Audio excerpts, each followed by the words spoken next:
watched as complacency replaced discipline. We sat on the sidelines as clickbait replaced our history. And we kept silent as our skill sets and careers became automated, antiquated, routine, and forgotten. This is unacceptable. We're here to guide you towards putting down your number and reclaiming your given name. We're here to guide you towards your vision of freedom. The world has changed, and there's no more room for willful ignorance. So to those happy with being stuck, with being complacent, this podcast's not for you. But to those looking for more, follow us as we reclaim it all. For our children, for our grandchildren, and for future generations to come. From somewhere deep undercover in the Pacific Northwest, this is the American Reveille Podcast, and here is your host, James Lane. So I hurt my back a few weeks ago. This is James Lane, and this is the American Reveille Podcast. So I hurt my back a few weeks ago. Like, I really fucked my back up. I sneezed. That's all I did. So I sneezed. And then I spent the next few hours on my kitchen floor, which really sucked. I mean, fuck. You know you're getting old when you sneeze. And I mean, it was like right there between like the third and fourth lumbar or wherever the hell it is, down right above my ass on the right side of my spine. And God, I can feel it in my dreams. So look, long story short, it really sucked for a few weeks, but I'm okay now. Still a little sore, but okay. Anyway, I was feeling it tonight, so I decided to take a bath, and I figure I'd throw some of those, those Epsom salts in the tub before I sit in this chair for hours and hours and do all this recording and shit. So look, before I jumped in, Wifels tossed me some of those uber fucking expensive bath bomb sets her friend got her for Christmas. You know exactly what I'm talking about. Those like colorful, spherical, like they look like sci-fi planets. They're like soap expansion things, and they smell like, like lavender and cotton and shit. Look, we've all seen the videos of those things like dropping in water and fizzing up and turning colors and shit. And we've all seen it, and we've all secretly wanted to try it. Don't lie to yourself. Don't do it. I did it long enough. I'm here to report that it's absolutely as satisfying as it looks. Not only is it satisfying, the whole fizzy, soapy, expandy thing, it actually changes the water color, which may be creepy and may not. So I look down in the water, and it's rapidly being overtaken by what could only be compared to as the world in like that game or movie Silent Hill, when the air raid sirens go off. So reality is being ripped away, and my once traditionally clear bathwater, maybe sometimes with a soapy sheen or bubbles or clear, but my bathwater begins to fizz as if it's appearing from a black hole somewhere beneath the depths. Like a deep black liquid began to overtake my tub water, surrounding me, encasing me, entrapping me. So I finally succumbed to my greatest fear of 1998, which means they finally got me. Fucking Ben Affleck and all of his guys got me. My tub looked like the creatures from the movie Phantoms finally came to fuck me up. You don't remember that movie? That's not irrational. No one at all? Look, wasn't anybody afraid of those black liquidy snake things that would come out of the fucking toilet? Just Google it. Anyway, the bath bomb verdict is as follows. So, when properly utilizing a bath bomb product, please ensure that the operating color is known before deploying. So, as to effectively mitigate any possible night terrors, I think it's necessary. Look, I haven't seen the movie in years. It's probably really fucking cheesy, but when I was a teen, maybe a young teen, I remember it being really freaky-deaky fucking freaky. So, fizzy bubbles, cool. Color, not so cool. We should do a Photoshop with red. Anyway, this is the American Reveille Podcast. Not only the podcast with the best name on the internet, but also the podcast with the best host that kind of tells you about his experiences using his wife's bath bombs. Folks, I'm James Lane, and welcome to Lucky Number 9, Episode 9, folks. So in this episode, we are talking about, and really just breaking down something that I came up with years ago, something that kept me on the right track and helped me land on my feet in pretty much most of the situations I've been in. I say most because there's always some weird outlying situations. But anyway, I call these the 4 Ps. 4 Ps. Persistent, patience, proliferates, perseverance. Let me say that again. Persistent patience proliferates perseverance. One time fast. Persistent patience proliferates perseverance. Look, the more we practice patience, the better we get at patience. The more we use it, we end up developing the ability to persevere. This continual practice of patience, perseverance, mixing together over time, this gives us many different perspectives that lead to growth in the area of humility. This will, of course, be discussed later. But first, I think it's important to talk about really how to develop patience. So for the older folks, patience isn't just a Guns N' Roses song. I had to. It's one of the most essential skills. And I say skills because it can be learned and developed, but it's one of the most important skills you can acquire and nurture. I mean, if discipline is king, patience is definitely up there, either queen or in the king's harem, if you know what I mean. So first and foremost, accept the fact that people are born with different abilities and talents, different strengths and weaknesses. And this doesn't mean that you can't train up a lot of the stuff that you're not great at. It just means it'll be easier for certain people, which is really no big deal once you really concern yourself with what matters and not what other people are doing. And what matters is where you're at and where you're going. So we can kind of craft our own formulas from here. And crafting our own formula starts really with understanding ourselves. So if you know that patience is an area lacking in the department store of your brain, then you're going to have to. And I mean, if you want patience, this is what you're going to have to do. If you don't actually want it, then this is going to be very, very difficult for you. You're going to have to put yourself in stressful situations. And I'm sure some of you knew I was going to say that, but you're going to have to put yourself in stressful situations that you aren't used to dealing with, situations that stress the family and strain the bank. And look, it seems like right now may be a perfect time to practice this. And what a coincidence. This is the part where we look at the camera and break the fourth barrier like this was fucking Deadpool movie or something. But if you choose, right now may be the perfect time to practice patience, to practice keeping the emotions in check, and to practice logical problem solving. So whether you do it now or you do it later, you're going to have to get on the patience train sooner or later, because that's the only train that's going to chugga choo your ass to perseverance, okay? Look, this is kind of how I do it.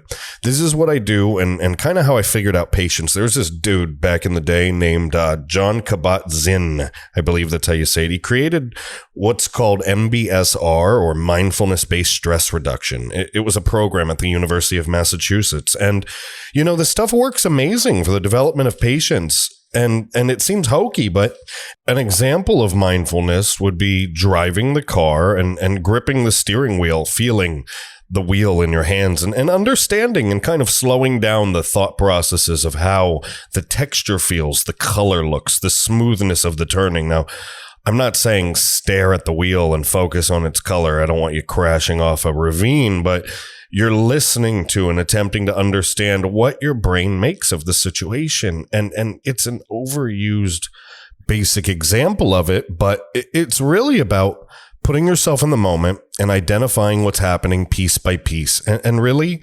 examining your thoughts and feelings about it. And it ends up becoming a time-saving process. It saves us time by stretching our own actual perception of it. We consider the situation and therefore negate impatience and impatient reactions, which really allow for the examination of our own processes. And it, you know, I'll give it to you in English. You go to the store to pick up some groceries and the person in front of you is paying with change. They're taking forever. The knee-jerk reaction is frustration, maybe even a negative response, perhaps an irritated, hurry up, man. Maybe even worse. Maybe you get very angry because they're just taking forever, just dropping cling, change, pennies, cling, right on the counter. But at this moment, you look at the change, you zoom in, you zoom out, and you scan the situation. Then you look at the conveyor belt. You look at the person counting the change. You evaluate your feelings. This slowing down processes, it allows you to practice and sharpen your patience. The better you get at patience, the quicker you will really achieve your goals because it becomes easier to weather these storms. James, why is this valuable, you may ask? It's valuable because patience has a stacking effect, like so many other things we've talked about so far. The more you practice patience, the better you are at persevering real hardship. I mean, real hardship, not just baby stuff. So now you're a junior executive or you're a plant manager or you're starting your own business. You could be climbing a ladder or inventing a ladder, maybe a trellis. Either way, you will inevitably at some point along the way, be it in your career, your business, your home life, your relationship, you will, and I bet all my money on it, run into some sort of situation that requires patience to make the right and logical call. Many, probably many more times than just one. Do you know how many people come to me with their problems or ask me for guidance and advice, and I tell them to be patient in a particular situation in order to properly assess it? Do you know how they usually respond to me, guys? I'll tell you. I'll tell you how they respond. They say to me, but James, that's easier said than done. Or, but James, it feels so much better to react with my emotions or my anger. It gives me a release. And that's just me. I'm just being real. That's who I am. And nope, that's really what it is, guys. If it was easy, everyone would be patient. It seems there's no barriers to entry in the patience industry, so you may want to jump on board. There's tremendous value in patience, and it's just a little word of advice from me. But patience is one big old lubricator for discipline. Patience gets discipline real nice and slick. It's much easier to practice discipline when you have the patience to deal nailed down, folks. So much easier. So the more you practice it, especially now, right now, while we're all kind of in this bizarro world I've been talking about, patience gets you like extra training points since everyone's on edge, for example, towards patience, towards your bank of patience learning. So be better, be patient. The decision making and strategical benefits are more than you could even imagine. You just build it up like anything else, like brushing your teeth, like playing guitar, like repping bicep curls, whatever you want to put it towards. You rep your patience. You rep patience. That tag has to be worth something. Hashtag rep patience or some bullshit like that. I don't know. I might be too old to understand how the hashtag thing works. So you build up your patience over a while, which, by the way, takes fucking patience. It's kind of like your credit. You build it up, and then when the shit really hits the fan, you're calm, cool, and collected. You're hard and swift because you've trained for it by training your patience up. This cycle is really my idea of perseverance. And I said it's kind of like your credit because in a weird way, with your credit, for example, it's like to get your credit built up, you have to get in debt. But to get a card, to get in debt, you have to have credit in the first place. It's almost like a continual cycle of confusion. But patience, just like your credit, even though it's a giant pain in the ass, is worth working your ass off towards. So this patience, it's built up by the continual and deliberate sharpening of your patient stick. You've got to know how to handle your stress and manage your patience with people and decision making. And in business, they always say that successful people are quick to make a decision and slow to change it. So be patient, learn the foundations of perseverance, weathering the storm, staying on course, however you want to imagine it. But folks, when we come back, we're going to get into perseverance and humility and why you need to learn to be humble if you really want to be successful post 2020. And you know, it's always been important towards success. But anyway, we'll talk about it more. This is the American Reveille Podcast. I'm James Lane, and we will be right back.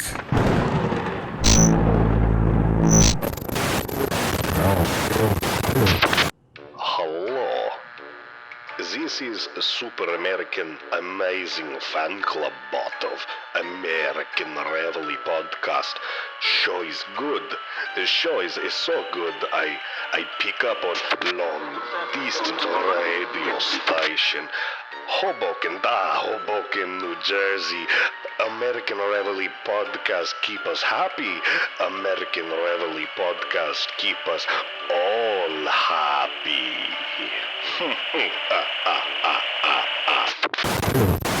Please make sure to like, share, text, tweet, and review. We are counting on you. Now, let's get back to the show.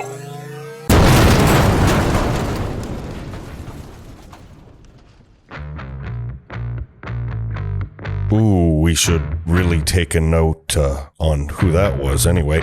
As I whistle to myself and slowly walk away in the other direction. Yes, ladies and gentlemen, welcome back to the American Reveille Podcast, a community of patriots kicking ass, taking names, stepping up, bettering themselves and their families in the spirit of this American Reveille that we're all a part of. Folks, welcome back.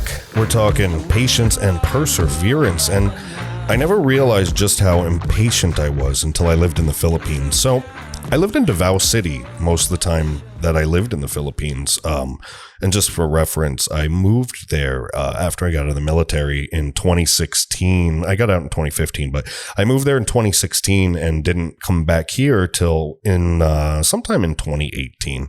We'll get into that another time, but I lived down in Davao City, and it's way south. Manila's like on the top of the Philippines, and Davao's on the bottom. And the Philippines is made up of a bunch of islands, so they're both on their own separate big islands. And they even have their own language. But anyway, the point is I lived in the Philippines. So this is a country that, I mean, they have terrible traffic. The infrastructure set up to try the patience of the Dalai Lama himself. I mean, it's also a wonderful country that I believe saved my life and taught me very, very many valuable lessons.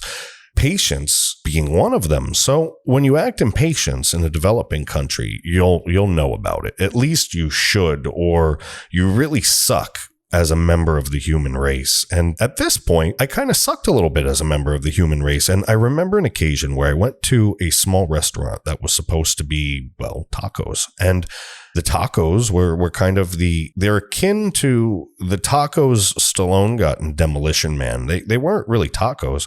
I really don't know what they were. And when I crunched into one, well, I wouldn't say crunched. I kind of squished into one. Maybe that would be a better word for it. I tasted shrimp paste. I tasted mayonnaise. Long story short, I possibly complained in a not so nice fashion. And the cook came out and burst into tears. And after about 30 minutes, and also tipping her probably what she would consider a very unnatural amount of money, I went home. And for some reason, starting that night, I started really reflecting upon all the times in my life where I, without realizing it, where I may be just being an impatient East Coast American asshole, how many times maybe I unintentionally hurt people, their feelings, their pride, their livelihood, just by acting impatient with products and services and relationships. Over time, really this expanded and led to growth in a lot of areas of my own patience. And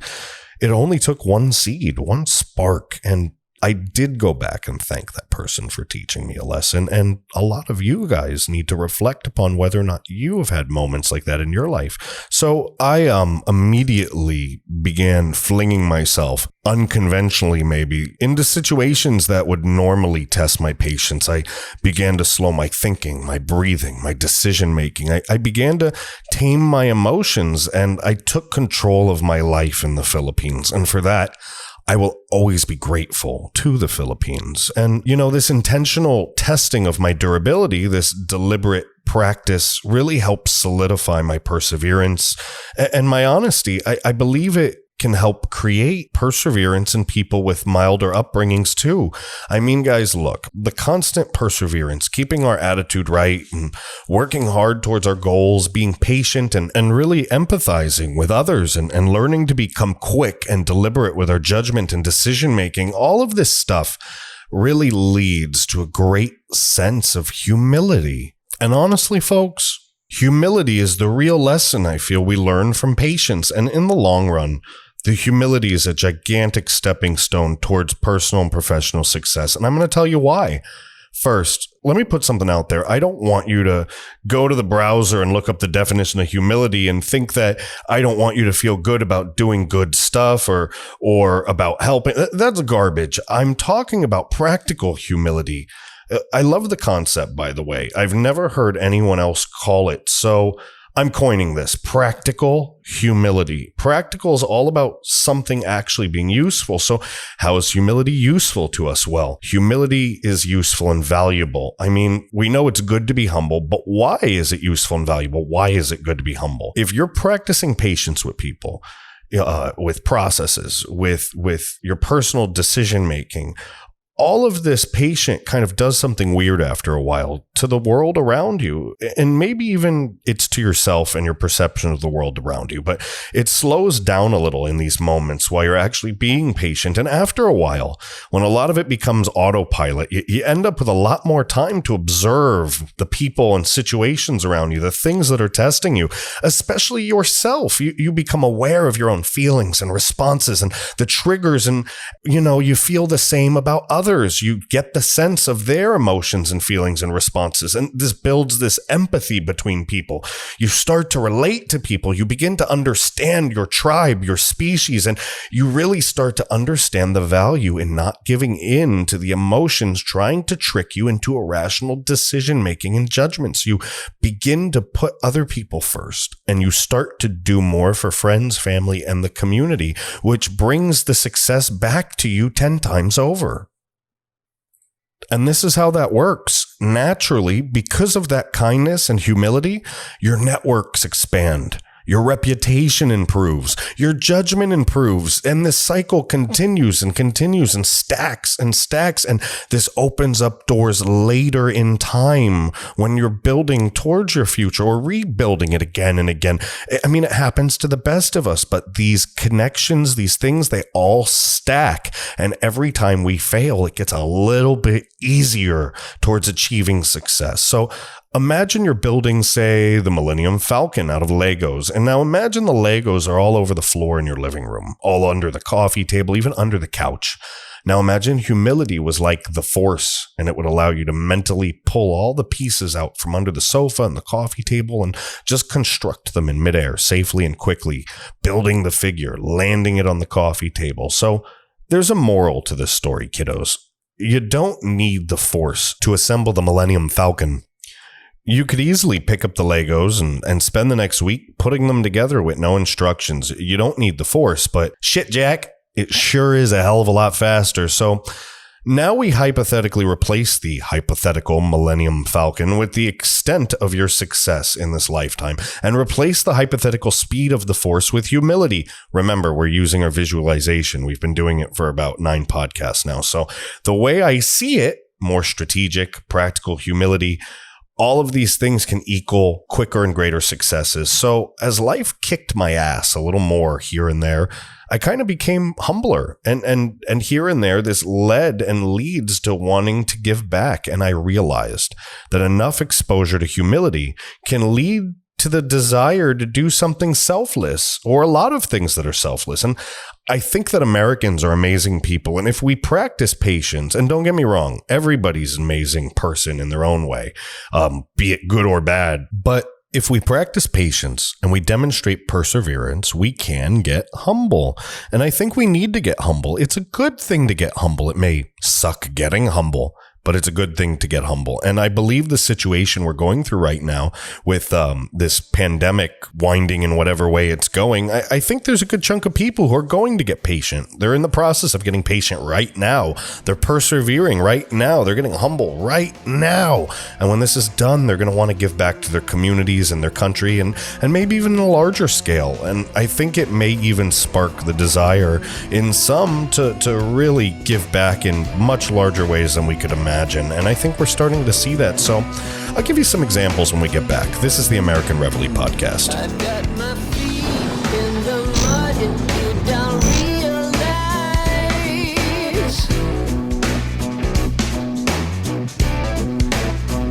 how with a walk down the alley you got me twice.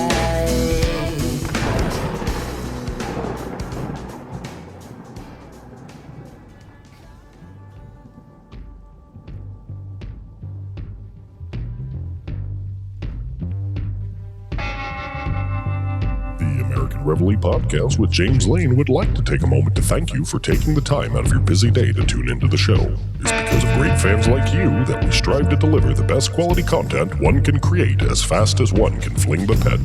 The American Reveille Podcast with James Lane would also like to remind you that the American Reveille Podcast with James Lane is, in fact, sponsored by James Lane. James Lane also writes, directs, records, edits, and produces this podcast. On top of that, James Lane also handles the daunting task of running the social media management, and did I mention, he also manages the webpage, email lists, creates and designs the artwork, and everything else you could think of. With that being said, a good little boy never misses his opportunity to sell himself, and though James would never ask you for your money, he would like to let you know that if you absolutely love this podcast, the writing, the art, its production, anything, please do us the personal favor of liking, sharing, tweeting, texting, and talking about this podcast. James Lane is a father, a husband, a U.S. Navy veteran, and is personally committed to the success of the American Reveille Podcast. For booking inquiries, potential sponsors, volunteers, internship inquiries, feedbacks, comments, or suggestions, please email James Lane directly at podcast@AmericanReveille.com, or please visit our website at www.AmericanReveille.com. Now, let's get back to the show.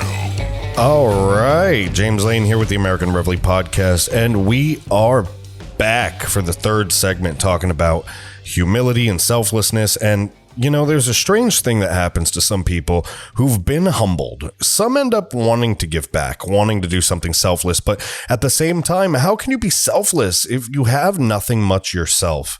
The title of this segment is Humility and the Dichotomy of Selflessness and Selfishness. A less extreme version of what we're talking about. There's a lot of folks you've met and I've met. Good folks, people that would give the shirts off their back for you and even strangers. Those are usually humble and selfless people. It doesn't always have to revolve around the checkbook. Humility is a massive tool of influence, guys. Selflessness is an important tool of influence, guys. There's a problem. If you aren't sincere, though, everyone can tell. Humility is one of those primal human being things that seem to emanate from people. We feel it when we're near humble, selfless people. We know who these people are when we get the feeling.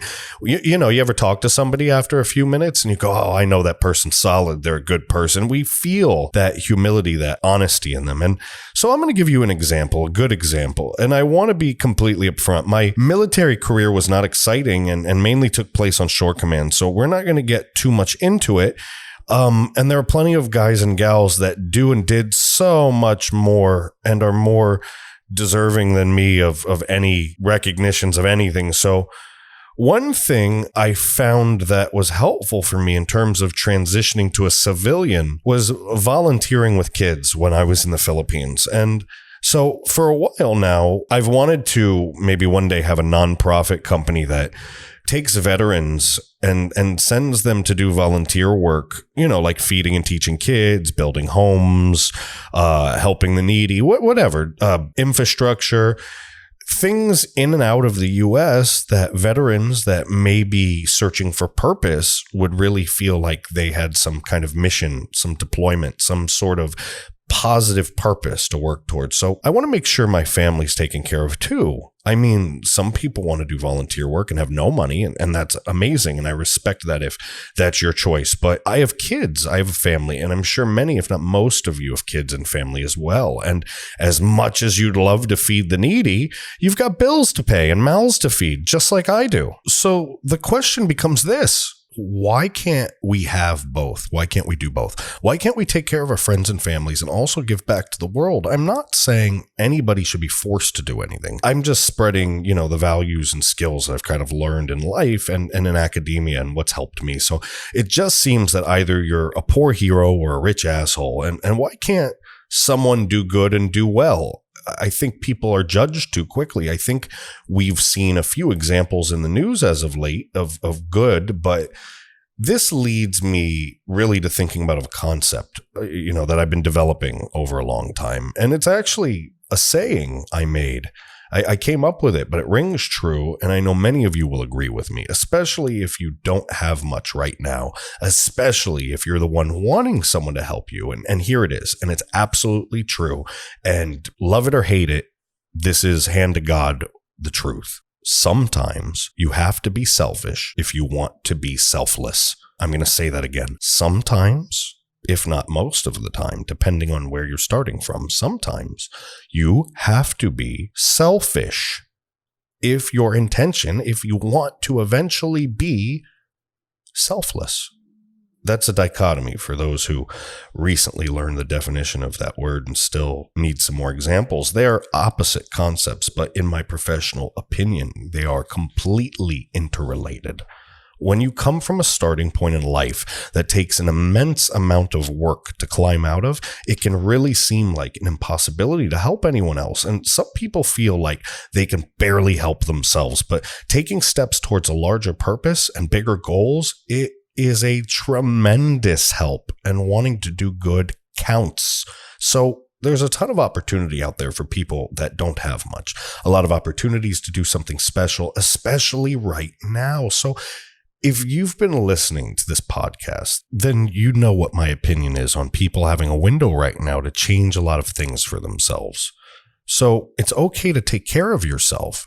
It's okay to take care of your family and your community first. It's okay to work hard towards building the life of your dreams for yourself and the people you care about. At the same time, we really should take a look at it mathematically. And you can get me on Twitter or at my email, jameslane@AmericanReveille.com, or at the website, www.AmericanReveille.com. You can get a hold of me and debate this if you'd like. But if you have more money, you can help more people. If you build up a real decent life for yourself, you can start a nonprofit that ends up teaching 800,000 kids how to read.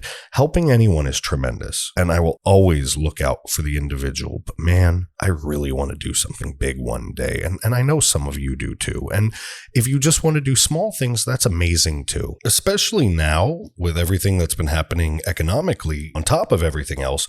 Don't you feel like this life really should be more? Don't you feel like there should be a point or a purpose? I know some of us have and some of us don't have it, but we have a distinct and unique opportunity right now. All of us do right now have an opportunity to do some big stuff where we usually would never get this chance to even blink. We'd never even think about it. I wouldn't have a podcast.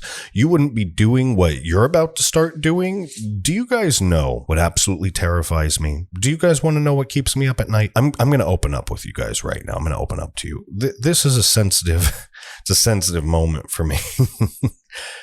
I'm terrified of regret. I'm terrified of not trying something or taking a chance out of fear that I'll be an old man one day kicking myself in the ass for not trying, for not taking a chance, regretting going, if only I would have done this or that, something might have been different.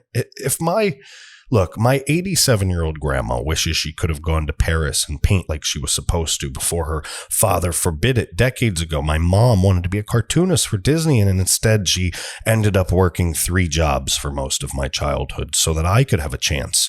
How many of you have a similar story? How many of you are my mom or my grandma or the children of my mom and my grandma? How many of you have watched countless people around you become this? Is this what you're waiting for? Do you want to join them, or are you going to make those people proud and exceed and excel and surpass? I don't know about you guys, but I'll fail at everything in this world 1,000 times before I ever accept a life that I regret. Every single thing that has ever happened, good or bad, has happened the way it needed to happen to get you to this moment right now. And I will face every fear as I walk across the bridge. And when my stomach's in knots because I'm absolutely terrified, I'll smile. I'll smile knowing that I made the right choice. And I'll know I'll persevere through it. And I'll walk across the bridge. I'll walk through the fire. And when I make it to where I'm supposed to be, I'll make sure I stay humble and give back to everybody that helped me get there. So, do you see how this comes together, guys? I'm not saying that this particular episode is for everyone, but it's real. It's the truth from the bottom of my heart. And I know that it'll help. And it'll help you find success. Personally, professionally, in so many different ways, it'll help you find success. So I want you guys to know that I appreciate your time and attention. I really hope this is helpful, and anything I can do to advise or assist anyone, please let me know. Reach out to me on Twitter, Facebook, jameslane@AmericanReveille.com. Any business questions, life questions, I'll gladly answer anyone. I'll answer anything. You can ask me about anything. So even if there's thousands of emails, I will get to you. You really underestimate my patience and perseverance, if not. So this is where you find out who I really am. This is free. I'm trying to build a community here, not rip you guys off for my good advice. Maybe I'll schedule something later, or I'll sell a tchotchke or some books one day down the road. But honestly, this good stuff, this positive, real life-changing stuff, it's always going to be free from me. It changed my life, and it's my job to give it to you so it can change yours. And again, ladies and gentlemen, it really has been a pleasure having you with me. And for the 9th episode of American Reveille Podcast, I'm super excited that we pulled this off, and I'm super excited for the 10th. So I've been having a blast doing these, and I hope you're enjoying them as much as I am. So folks, just as it's tough to be a good parent, a good spouse, a good friend, when you're not taking care of yourself, it's not easy to help others or do for the others that depend on you when you have nothing and when you don't take care of yourself. And that's the reality of things. You have to take care of yourself. Follow the 4 Ps. Say them with me.